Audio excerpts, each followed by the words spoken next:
Kita ke informasi lainnya pemirsa yang menjadi informasi utama kita di segmen kali ini ya, di mana pemilik waralaba kebab Turki Baba Raffi, PT Sari Kreasi Boga Tbk, memasang harga penawaran umum perdana saham atau IPO sebesar Rp126 per saham. Ya, Sari Kreasi Boga akan menggunakan kode saham Raffi. Penawaran IPO saham berakhir 3 Agustus atau hari ini. Dalam prospektus yang diterbitkan Senin 1 Agustus, pemilik waralaba kebab Turki Baba Raffi ini akan melepas 948,09 juta saham atau setara 30,31% dari saham dicatatkan. Perusahaan berpotensi meraup dana segar senilai 119,45 miliar rupiah yang rencananya akan dipakai untuk pelunasan pembayaran rencana transaksi akuisisi PT Laziza Rahmat Semesta hingga 13 miliar rupiah.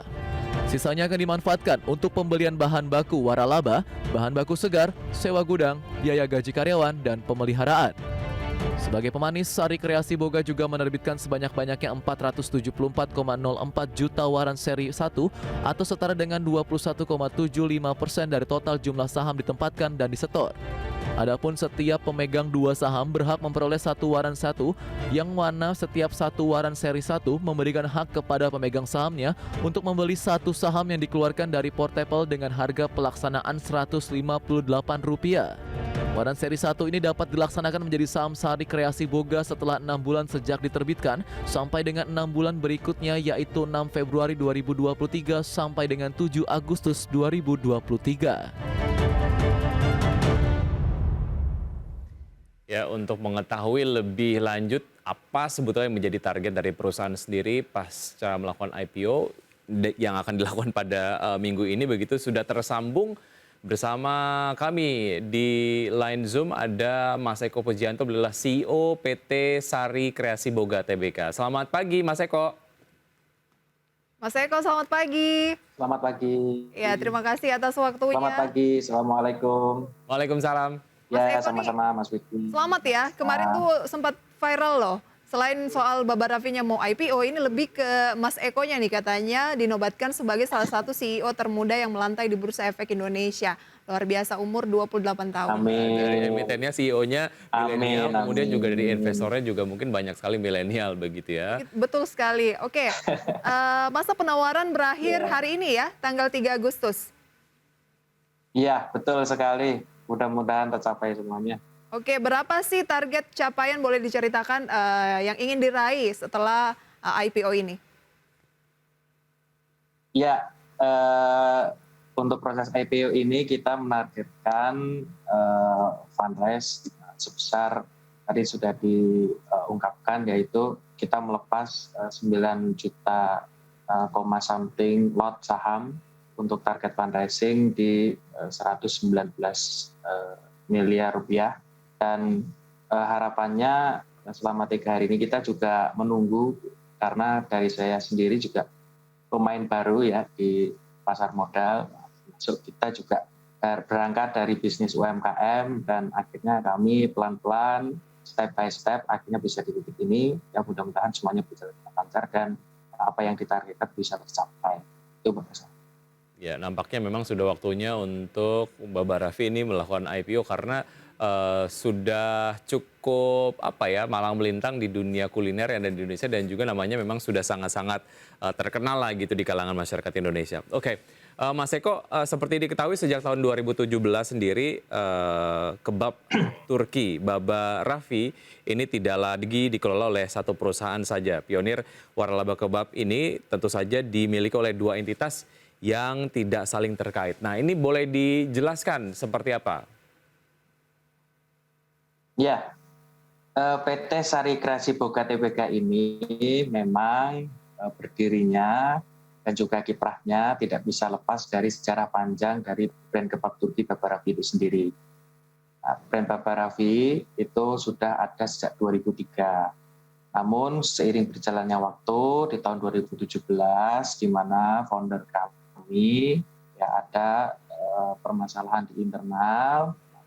Pada saat itu telah terjadi perceraian, sehingga brandnya ini sendiri menjadi salah satu objek perjanjian, yang mana perjanjian ini ada di putusan pengadilan agama di Jakarta Selatan, yang mana ada 3 poin sebenarnya yang penting ya yang perlu kita cermati. Yang pertama adalah penggunaan hak merek itu sendiri itu boleh dilakukan penggunaannya untuk para pihak, baik itu pihak laki-laki itu Pak Hendy maupun pihak perempuan itu Ibu Nilam Sari. Itu yang pertama. Kemudian yang kedua, atas penggunaan hak tersebut masing-masing pihak ya itu diwajibkan membuat entitas perusahaan atau PT masing-masing. Nah, disinilah PT Sari Kreasi Boga lahir karena mandatori dari perjanjian atau putusan pengadilan agama di Jakarta Selatan itu. Karena founder kami namanya Ibu Nilam Sari, maka PT yang dilahirkan atau yang didirikan yaitu namanya Sari Kreasi Boga. Oke, jadi ini perlu kemudian yang menjadi pengetahuan untuk masyarakat karena banyak yang bertanya-tanya, bukannya sempat ada tersandung kasus pada Maret lalu soal investasi bodong gitu ya.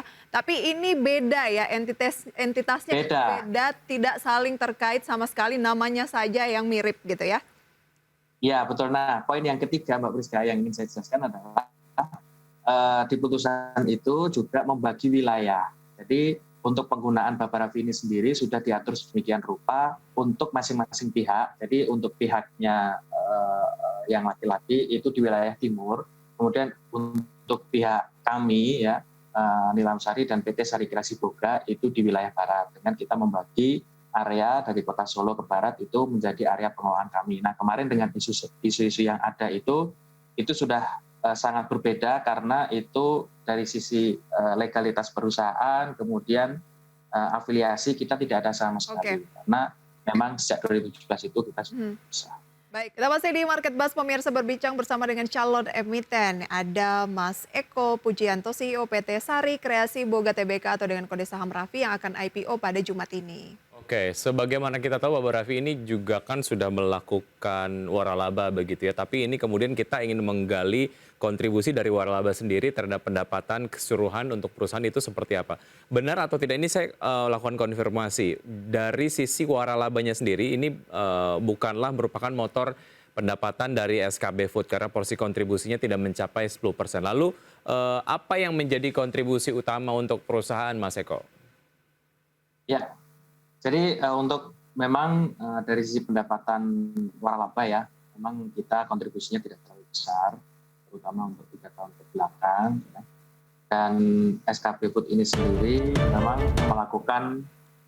melakukan salah satu strategi yang menjadi kunci sebenarnya untuk kita, yaitu kita fokus di supply food atau kita memperkuat jaringan distribusi dan supply kepada para mitra.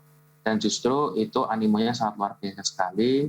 Bahkan hari ini saya memiliki titik-titik stokis atau distributor di hampir setiap kota yang ada di Indonesia. Yang pertama adalah untuk menjaga kualitas, untuk mensuplai supaya para mitra itu bisa lebih dekat, bisa lebih efektif dan efisien ketika mereka mau belanja bahan baku. Nah, yang kedua adalah dengan adanya saya membangun supply chain untuk raw material ini, kita juga bisa mengembangkan ke market yang lebih luas selain kepada para mitra kami, yaitu bisa ke food service, misalnya warung, kemudian ada warteg, ada warung Padang gitu ya, kemudian ada juga yang kita suplai ke warung-warung kelontong, sehingga bisnis kami selain di waralaba kita concern, juga kita memperkuat dari supply chain atau food supply yang kita sudah bangun sejak 3 tahun terakhir. Oke, food supply-nya ini yang dimaksud apa? Karena kan pasti masyarakat awam lebih identiknya tuh cuma kebab gitu. Apakah food supply-nya ini juga yang berbau-bau soal kebab atau sebenarnya luas? Ya, jadi memang sebelumnya food supply ini sudah kita lakukan untuk menyuplai mitra kami. Jadi mitra kami itu kan banyak menunya ya, selain kebab kita juga ada nasi buli, kemudian ada respol, dan lain sebagainya dengan berbagai lauknya. Jadi ya kita suplai itu ya ada yang olahan maupun ada yang non olahan. Olahan itu seperti misalnya daging kebab, kemudian ada sosis, ada roti gitu ya. Nah, namun yang non olahan juga kita suplai juga seperti beras, minyak, telur, Oke, berarti sayur. luas ya? Nah, tadi sangat luas sekali. Baik. Nah, ini mungkin ya menjadi salah satu kekuatan kita ya. Ternyata di awal kita menyuplai para mitra, tapi seiring berjalannya waktu kita sebenarnya bisa mengembangkan kepada market yang lain. Oke, dari 126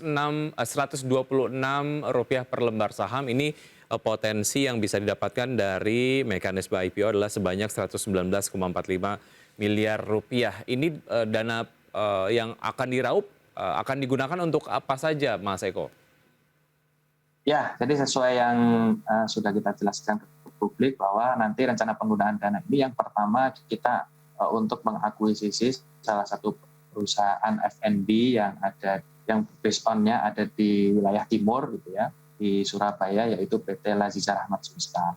Kemudian yang kedua yaitu kita untuk memperkuat tadi jaringan supply saya akan gunakan untuk modal kerja, yaitu diantaranya untuk membeli bahan baku, kemudian kita membangun titik-titik distribusi yang lain yang itu untuk memperkuat supply chain kita.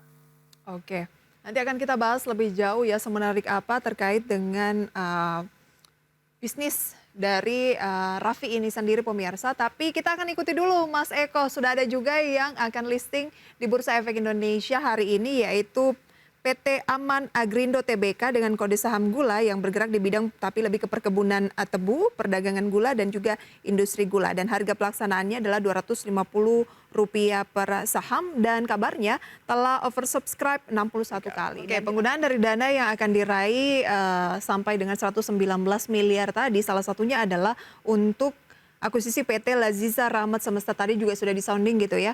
Tapi ingin kenal lebih jauh, apa sih Laziza Rahmat Semesta, bergerak di bidang apa dan sejauh mana kontribusinya nanti ke perusahaan? Ya, PT Laziza Rahmat Semesta ini memang salah satu perusahaan yang sudah lama juga berdiri tahun 2012 dan memang dari awal concern ya, dari 10 tahun berarti concern di bidang makanan dan minuman ya, terutama untuk operating resto. Dan itu sangat menarik dengan ditambah PT Laziza ini memiliki produk yaitu ayam goreng dan seafood.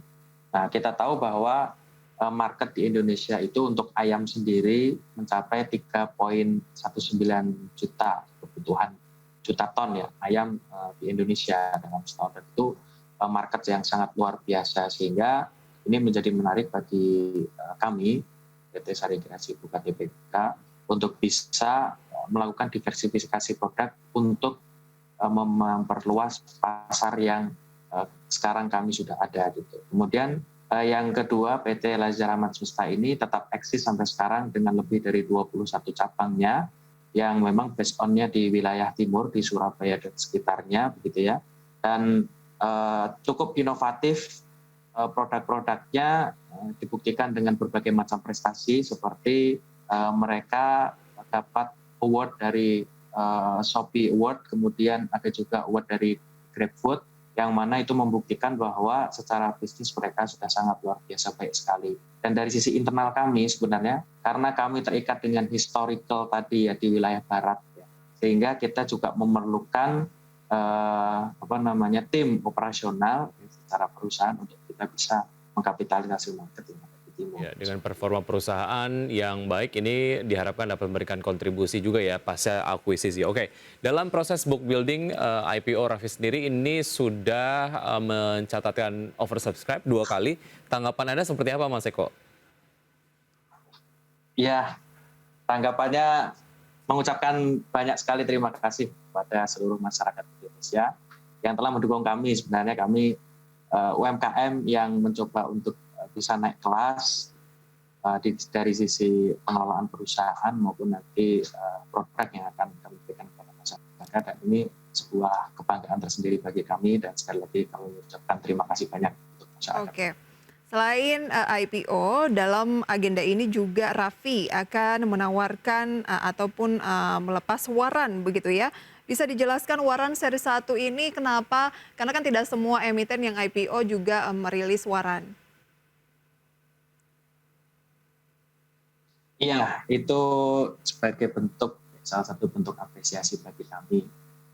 Karena memang milestone menjadi perusahaan terbuka ini adalah salah satu milestone yang kami impikan, sehingga kami juga akan terus berkomitmen supaya perusahaan ini bisa menjadi perusahaan yang lebih kredibel, lebih profesional dengan menerapkan good corporate governance, sehingga dalam penawarannya pun kami ya salah satu bentuk apresiasi atas kepercayaan publik kepada kami. Salah satunya kami juga menerbitkan waran seperti itu. Baik, bicara mengenai waran dari dana yang dihimpun melalui waran seri 1 ini, jika kemudian dilaksanakan oleh pemegang waran akan digunakan untuk penambahan modal kerja. Nah ini seperti apa Mas Eko? Ya, jadi menurut data dari Kementerian Perdagangan bahwa bisnis waralaba ini setiap tahunnya itu naik 5%. Dan 58%-nya itu disumbang dari waralaba makanan dan minuman. Kemudian kalau kita lihat dari COVID kemarin, ya PDB Indonesia itu juga disumbang oleh industri waralaba makanan dan minuman itu seenggaknya 1,6%, sehingga dalam pandemi pun masih ada kontribusi untuk PDB dengan hampir tercatat itu 600.000 karyawan dan 93.000 gerai di seluruh Indonesia. 93.000 gerai? Ya, untuk all waralaba yang ada di Indonesia. Okay. Sehingga ini harus disambut.